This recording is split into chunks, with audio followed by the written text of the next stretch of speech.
Continuando con nuestro curso de Tensor Networks, hoy vamos a ver el tema de las descomposiciones, que va a ser algo muy importante para realizar ciertos tipos de cálculos de una manera eficiente. En esto vamos a destacar primero los algoritmos de descomposición o las diferentes descomposiciones que se pueden hacer y después los estados descompuestos. Entonces vamos a empezar con las descomposiciones como tal. Las descomposiciones básicamente nos van a servir para reducir o descomponer en unos elementos que nos interesen más ciertas matrices, tensores o estados cuánticos. Vamos a empezar por dos descomposiciones que son bastante conocidas, que son la descomposición LU y la descomposición QR. En ambas lo que queremos es que nuestra matriz A se convierta en una matriz B por C, tal que esta B y esta C, que son otras dos matrices que tenemos que encontrar, cumplan unas ciertas propiedades.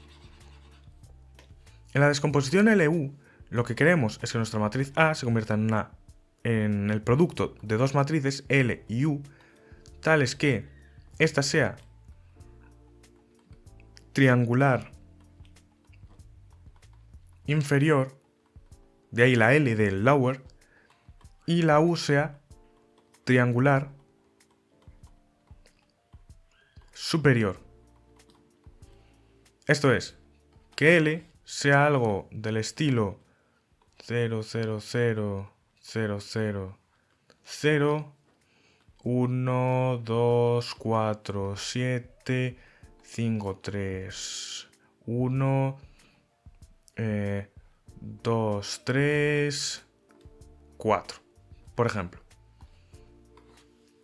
Esto es triangular inferior. Y triangular superior sería que los elementos no nulos estarían en esta parte de aquí, en la parte diagonal y superior. Entonces, esta es una descomposición bastante utilizada y bastante útil para ciertas cosas como, por ejemplo, invertir matrices. Por otro lado, tenemos la descomposición QR, que consiste en que nuestra matriz A la vamos a descomponer en dos matrices Q y R, tales que Q sea una matriz ortogonal, esto es, que Q por Q traspuesta sea la identidad, y una matriz R que sea triangular superior. ¿Por qué pueden ser útiles estas descomposiciones? Podemos tener en cuenta lo siguiente.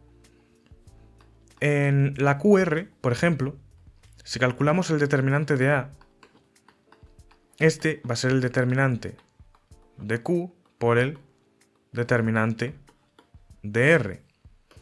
Sin embargo, como Q es ortogonal, el valor absoluto de su determinante es igual a 1. Entonces lo que obtenemos es que el valor absoluto del determinante de A viene dado únicamente por el determinante, o sea, el valor absoluto del determinante de R. Entonces estaríamos metiendo toda la carga del determinante aquí.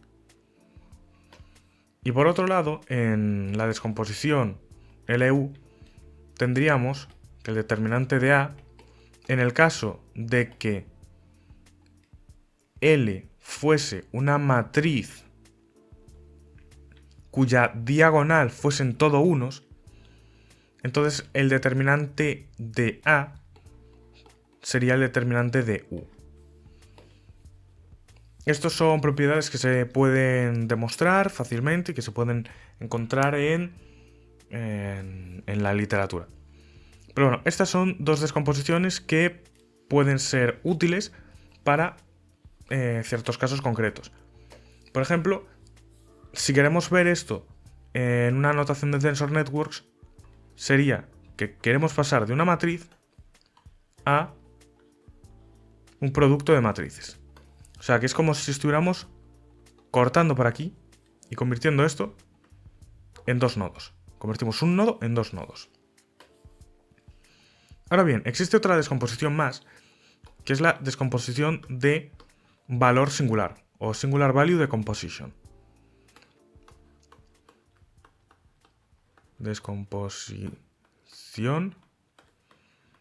de valor singular. O en valores singulares. Tiene muchos nombres.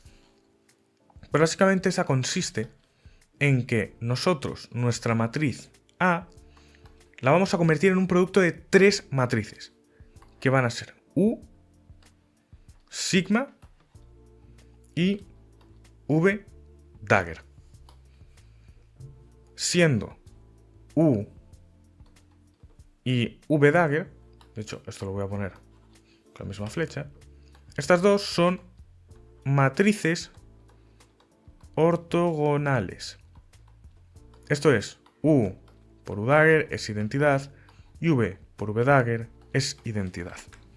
Esto es bastante útil para diversas propiedades. Y la sigma va a ser una matriz diagonal donde los elementos de su diagonal van a ser los valores singulares. Los valores singulares tienen muchas interpretaciones, eso caería ya dentro de otro tipo de curso, pero básicamente lo podemos interpretar como la relevancia de cada una de las direcciones, por ejemplo. Ahora bien, esta descomposición de valor singular, ¿cómo la podríamos ver de otra manera? Pues la podríamos ver como que si tenemos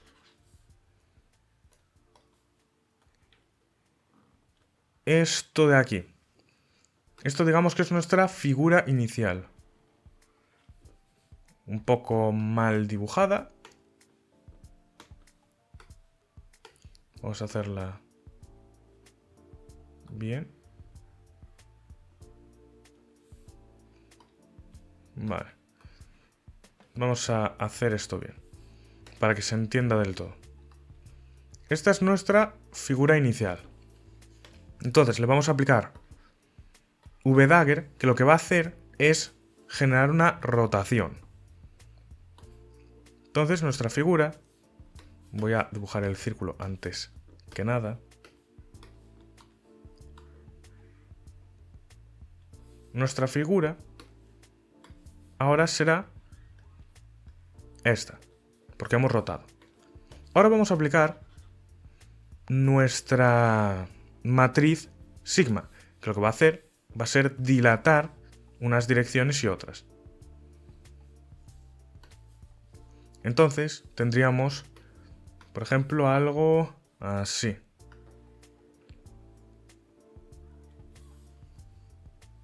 Por ejemplo.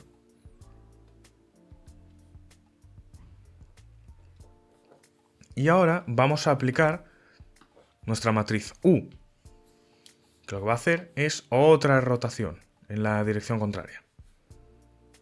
Entonces vamos a tener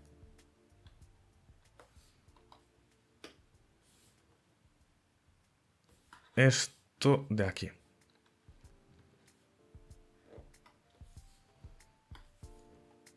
Vamos a tener esto, más o menos.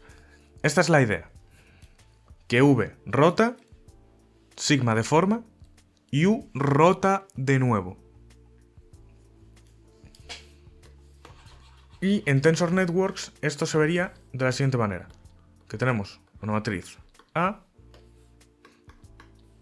y la queremos convertir en el producto de 3 matrices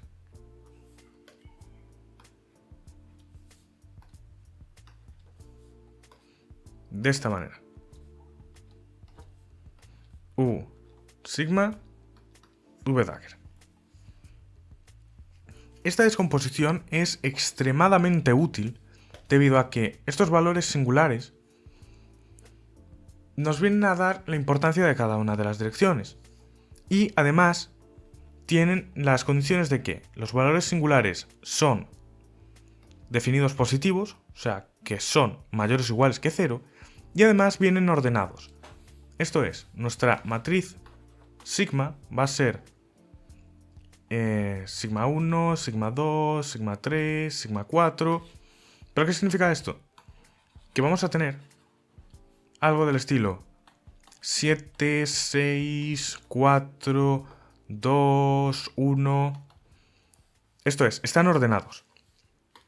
Si nosotros quisiéramos truncar esta matriz, esto es, si lo que quisiéramos no es la descomposición exacta, sino que quisiéramos una descomposición suficientemente parecida, lo que haríamos sería quedarnos con solamente estos valores singulares, los más altos. Entonces, lo que hacemos es eliminar las filas y columnas que no nos interesan. Esto lo eliminamos.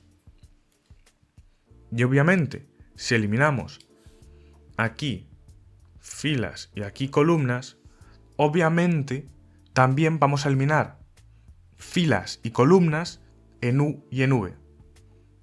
Por tanto, estaremos reduciendo la información de nuestra matriz. Y esto puede ser interesante en ciertos casos. Entonces, con esto en la mente, podemos pasar a la forma Matrix Product State. ¿En qué consiste esto? En que básicamente nosotros, si tenemos un tensor, esto es un tensor arbitrario, es el que sea. Si tenemos un tensor, sea el que sea, siempre, y esto es importante, siempre podemos descomponerlo de esta manera. Siempre podemos encontrar para un tensor cualquiera dado esta forma, esta tensor network, que si la contraemos vamos a obtener exactamente este tensor. Entonces, esta tensor network es la forma MPS de este tensor. La forma Matrix Product State. ¿Por qué es interesante esto? Porque esto indica que si, por ejemplo, nosotros quisiéramos hacer, imaginémonos, queremos calcular en un estado cuántico un cierto valor esperado, como habíamos estado viendo estos días. Y, por ejemplo, el valor esperado viene dado por esta tensor network, por los nodos rojos. Entonces, si tenemos esto de aquí, que esto sería psi, h, psi, si queremos calcular esto, podemos o trabajar directamente con todos los elementos de los estados, o hallar la descomposición MPS del estado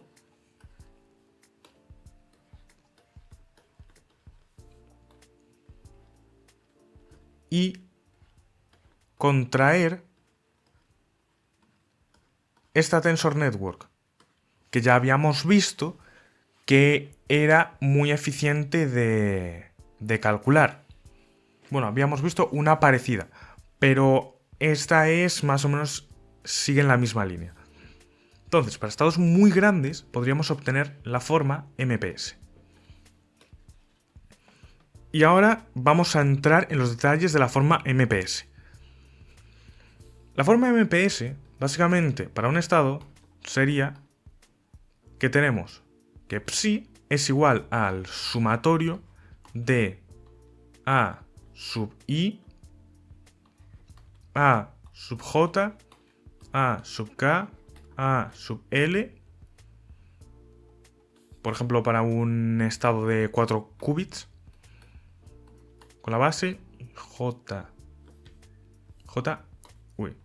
KL. Tendríamos esto, donde A sub I, esto es una matriz, es la matriz I. Esto es importante.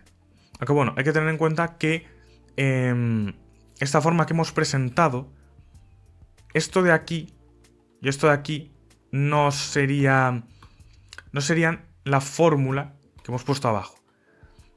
¿Por qué? Porque hay dos formas de hacer un MPS.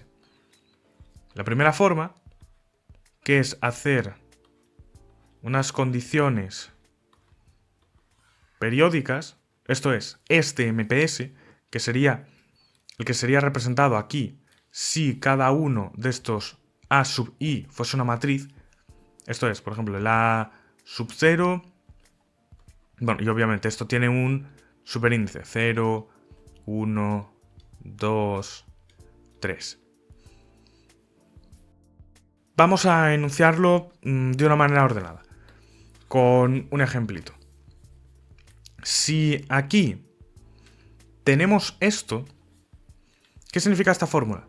Vamos a coger la matriz A0 sub I, que es la matriz iésima en la posición 0, la vamos a multiplicar por la matriz J en la posición 1 y así. Si, por ejemplo, queremos obtener el elemento psi 0, 1, 3, 2, lo que haríamos sería coger la matriz A sub 0, 0, o sea, que esta matriz de aquí, que vamos a poner aquí, porque como estamos calculando un elemento concreto, entonces no hay índices por arriba. Estamos calculando un número, entonces el número sería este. Entonces tendríamos que esto sería la matriz A0, 0. Aquí iría la matriz A1 y en este caso sería la 1. Entonces A1, 1. Aquí tendría que ir la matriz A2 y en este caso, como el subíndice es 3, el 3. Y me he dado cuenta de que me pasé con un nodo. Y aquí tendría que ir la A3 y en este caso sería la 2. Entonces tendríamos aquí A3, 2, A3, 2. Entonces, ¿qué nos dice esto? Esto de aquí nos dice la posición en la que se encuentra en la forma MPS la matriz, porque las matrices que tenemos que llamar en esta posición pueden no ser las mismas que tenemos que llamar en esta posición, y de hecho normalmente no lo son. Y el subíndice nos dice para el elemento donde el primer índice sea I, entonces voy a coger la matriz iésima de estas. Esto es un vector de matrices, pongámoslo así. Y nosotros queremos una en concreto. Ahora bien, existe esta forma, que es la forma MPS, digamos, cerrada, pero también podemos hacerla de esta manera, que es más común. Donde el único cambio sería que esto, en vez de ser una matriz, sería un vector. Y este último elemento también. Aquí lo podemos ver. Entonces, nosotros normalmente vamos a trabajar con esto, porque esto tiene otras aplicaciones, pero vamos a estar más familiarizados con esto. Entonces, vamos a lo importante. Nosotros sabemos que la descomposición MPS de un estado cuántico va a ser esta. Pero claro, obviamente si esto es I, J, K, L, sabemos cuántos subíndices, o sea, sabemos cuál es la dimensión de este índice, por ejemplo.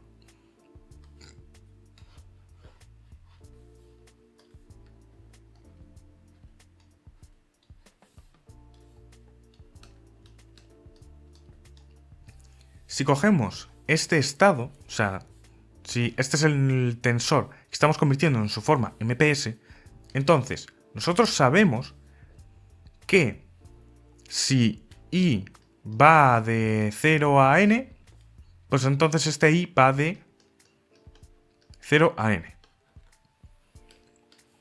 estos los llamaremos índices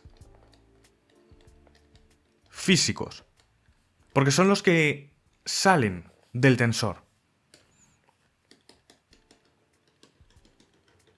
Diríamos que son como los cables que salen de la caja, que es nuestro tensor.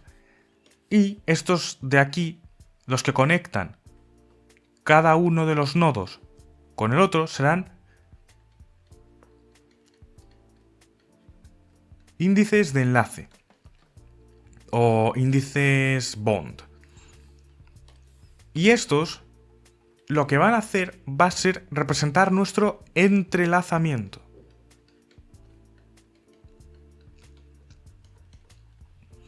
Estos dependen, la dimensión de estos índices depende del tensor en sí. Depende de la descomposición que podamos hacer del tensor.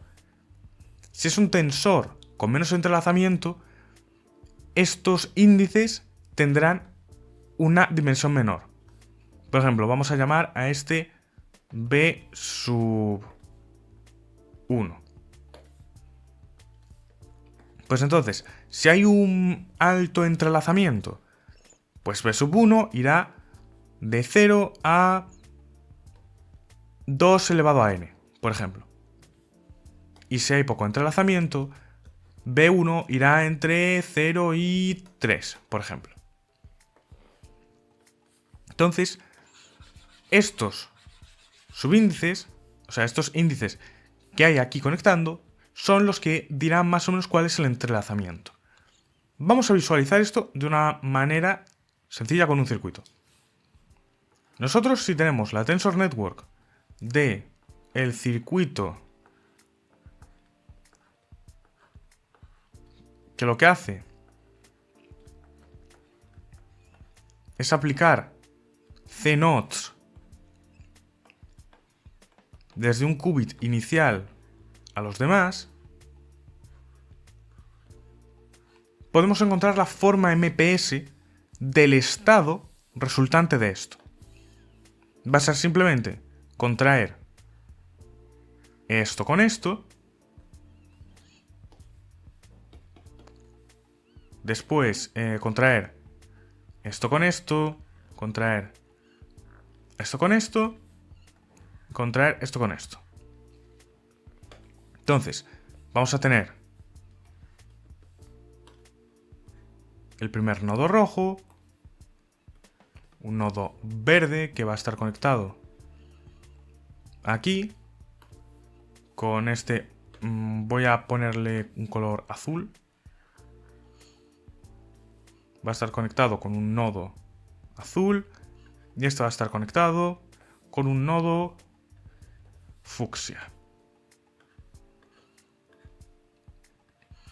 Entonces, si tenemos esto, ahora lo que podemos hacer es decir, ok, pues voy a contraer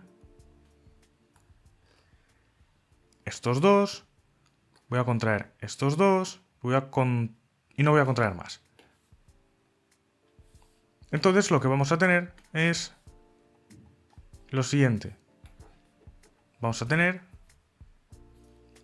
esto, el primer nodo, que sería este, conectado al segundo nodo, que sería este, que tiene una salida, y el tercer nodo,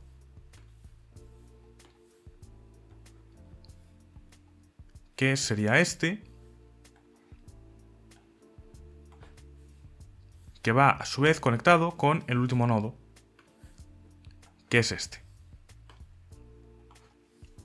Entonces vemos que la forma MPS de este circuito es esta de aquí. Y vemos que hay una relación entre las C-nodes que tenemos que aplicar y nuestros índices de enlace. Entonces, en principio, cuanto mayor sea el entrelazamiento entre dos partes, mayor tendrá que ser este bound. Porque si, por ejemplo, en este circuito pusiéramos otra C-node aquí,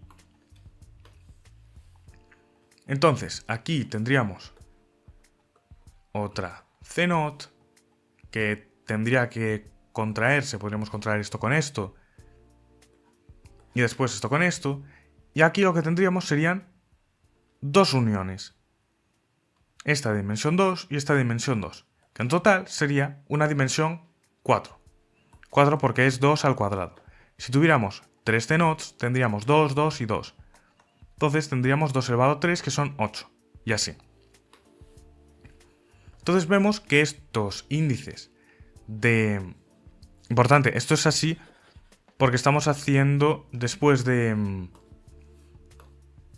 tener esto de aquí, hacemos lo del grouping. Agrupamos estos tres índices en uno solo. Entonces vemos que obtener la forma MPS de un circuito en principio no es algo excesivamente complicado. Lo que es complicado es hacer que estos índices de bound sean lo más pequeños posibles. ¿Por qué? Porque son muy altos, obviamente el tensor que vamos a tener aquí va a tener muchos elementos. De hecho, en el peor de los casos, y este es el motivo por el que siempre podemos encontrar la forma MPS de un tensor cualquiera, en el peor de los casos, si tenemos esto, puede que toda la información de estos tensores, de hecho de todo el tensor en general, esté toda almacenada aquí, porque este índice de Bond sea tan grande que en solo este nodo ya esté toda la información del tensor. De hecho, que podríais simplemente eliminar esta parte y esto ya es vuestro tensor.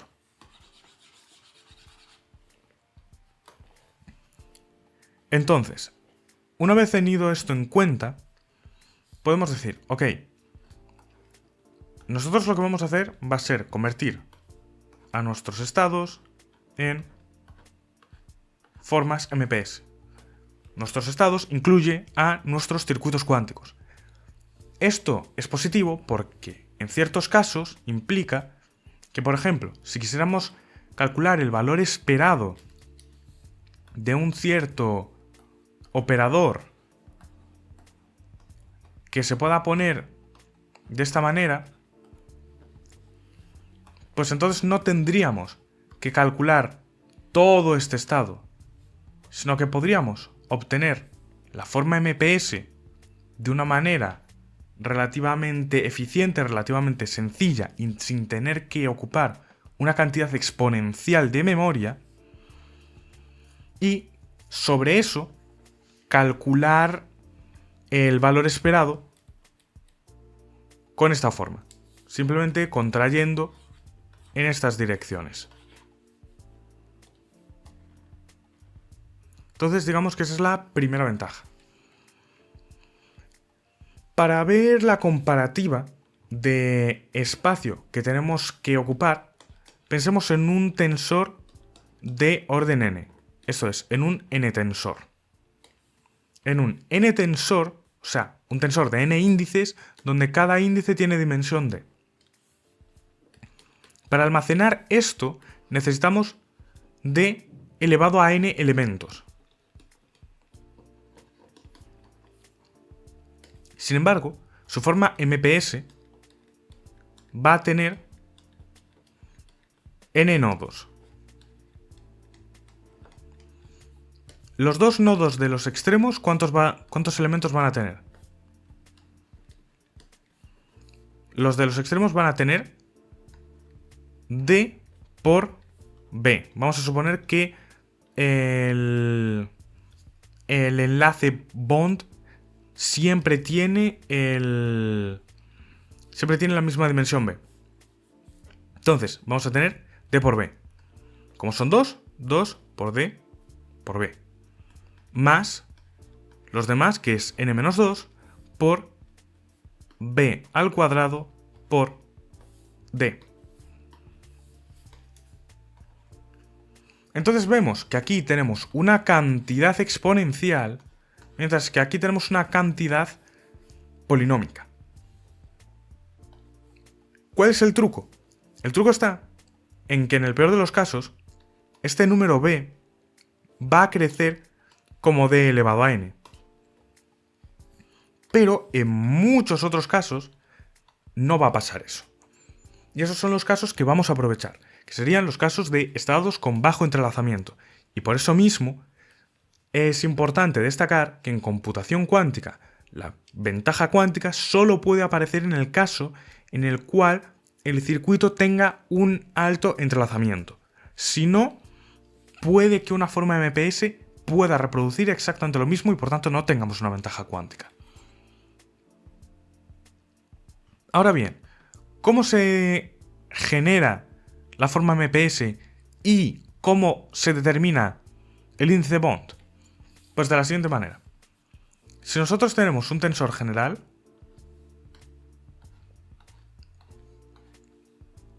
esto hablado para un tensor general, ya vimos que podemos obtenerlo de un circuito simplemente haciendo este proceso de contracción, dejando líneas entre bloques, pero si ya tenemos un tensor, su forma MPS la vamos a obtener simplemente. Tenemos esto, vamos a hacer un grouping de estos tres índices, entonces vamos a tener esto, y por aquí vamos a aplicar una singular value de composition. De forma que vamos a obtener esto de aquí.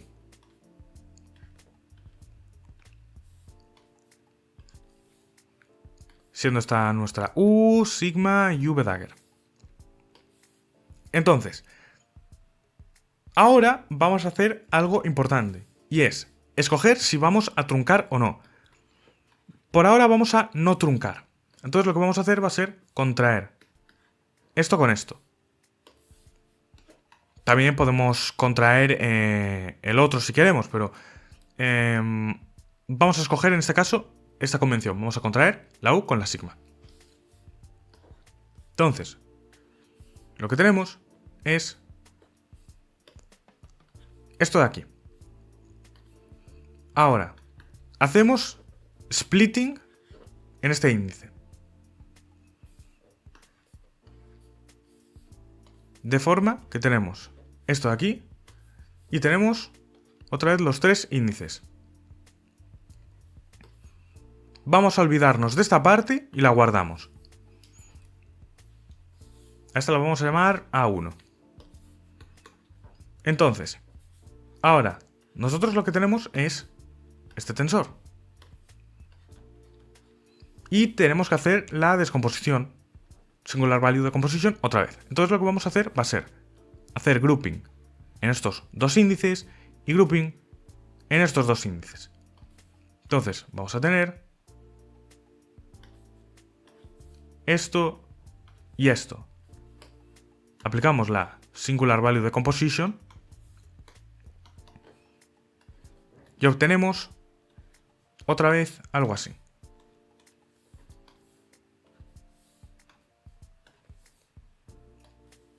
Entonces, vamos a contraer esto con esto.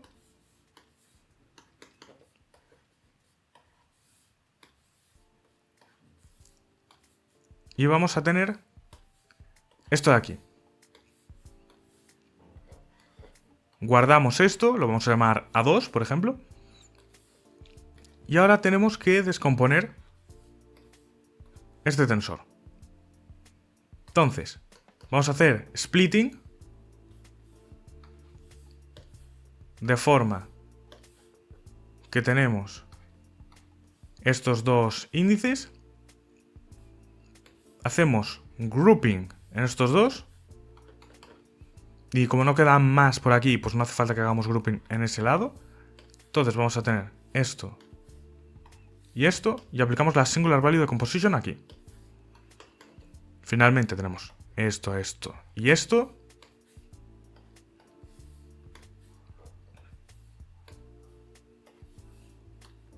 Y contraemos esto con esto. Obteniendo finalmente esto de aquí. Y esto será nuestro A3. Y esto será nuestro A4. Entonces, ahora, nuestro A1 va a ser nuestro primer nodo de la forma MPS. El A2 será el segundo nodo, pero nosotros lo que tenemos es algo de este estilo. Entonces vamos a hacer un splitting aquí para recuperar esta forma. Y así tenemos que A2 sería esto. En A3 hacemos lo mismo, tenemos que hacer el splitting en el índice de la izquierda, y en el A4 no hace falta que hagamos nada. Y esta sería una manera de obtener la forma MPS. Hay muchas otras maneras, pero en principio esta sería una a partir de un tensor general. Y claro, nosotros aquí no hemos hecho ningún truncado, no hemos hecho ninguna aproximación, hemos cogido todo de manera exacta. Entonces esto va a ser la representación MPS exacta. Pero, ¿qué pasaría si aquí, al hacer, aquí, si hiciéramos la Singular Value Decomposition, sí que truncásemos? Esto es, si sí que hiciéramos lo de coger solamente los valores singulares más altos e igual las filas y columnas más altas, pues que esto de aquí, la dimensión de estos índices sería más pequeña. Y como sería más pequeña, pasaríamos de tener una dimensión de enlace B a una dimensión de enlace B minúscula, más pequeña. Y esto es importante, porque en principio, si los valores singulares que nos cargamos son suficientemente pequeños, relativamente con respecto a los demás, en principio el estado es muy parecido al obtenido exactamente. Y además hay que tener en cuenta que esta dimensión va a ser muy importante para nuestros cálculos. Entonces, hay veces en las que nos compensa esto de aproximar. Después, esta es una de las posibles formas que podemos hacer para, digamos, representar nuestros tensores y nuestros estados. Esto también se puede hacer para operadores generales. Si tenemos un operador H, podemos encontrar también su forma MPO, que sería una tensor network de este estilo que representase este operador. Y esto sería el MPO, Matrix Product Operator. Hay algo importante. Al MPS muchas veces también se le llama TT, que es Tensor Train, porque es como un tren con sus vagones y demás. Y al MPO a veces se le llama TT Matrix. Esto es Tensor Train Matrix. Básicamente porque esto sería una matriz y el MPS pues sería como un vector. Esto depende del campo concreto en el que estemos trabajando. Este es uno de los esquemas en los cuales tenemos la correlación, digamos, entre una parte y la adyacente. Pero también se puede hacer esto de manera bidimensional, que sería tener, por ejemplo, esto. Lo estoy haciendo no cuadrado para que se vea que esto no tiene por qué ser cuadrado. Pero básicamente tendríamos esto de aquí.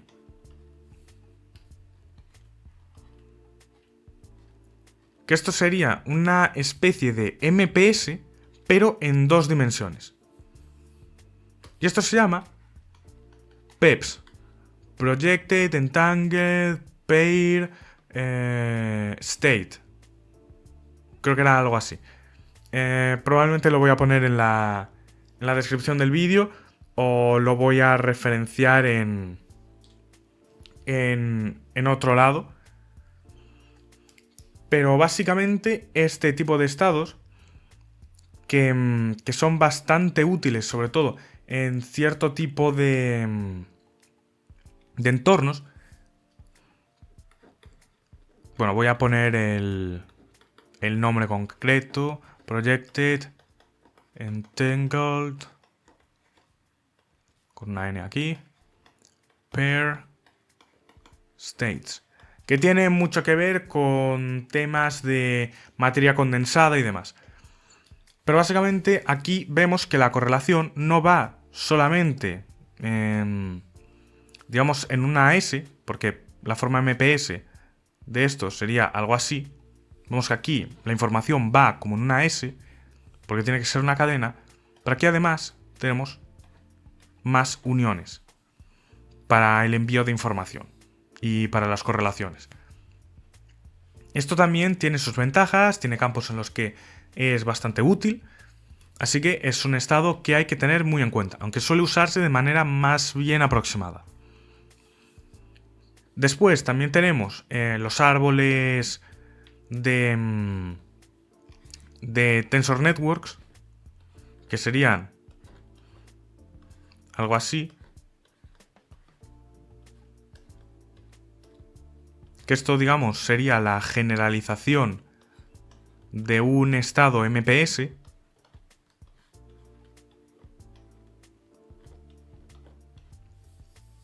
Esto sería un árbol jerárquico. Y después tenemos algo mucho más chungo, que es el Mera. Que esto es bastante complicado de dibujar. Pero básicamente es una generalización que permite abordar ciertos problemitas. Que sería algo así. Es bastante complicado de dibujar, la verdad sea dicha. Al menos así a mano. Entonces, claro, aquí, ¿por qué existe esta cosa? Básicamente porque si nosotros, aunque tengamos relacionados este nodo y este nodo, si nosotros queremos enviar, digamos, una señal entrelazada de este a este, tenemos que ir por aquí. Y, claro, necesitamos ir aumentando, digamos, cada vez más el índice bound de estas zonas. Entonces se dice que aquí el entrelazamiento cae exponencialmente.